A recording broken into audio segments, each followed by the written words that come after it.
What would happen if you went to prison? Day 1, the police lights flash in the rain. Cold metal cuffs close around your wrists. Your old life ends right here.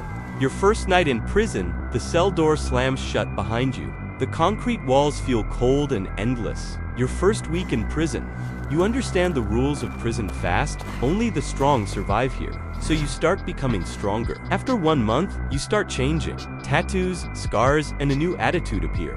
And deep inside, an escape plan begins to form. The night comes. You crawl through dark, wet tunnels and climb over the prison fences, every second feeling like a risk. But freedom is finally within reach. The prison walls are far behind you.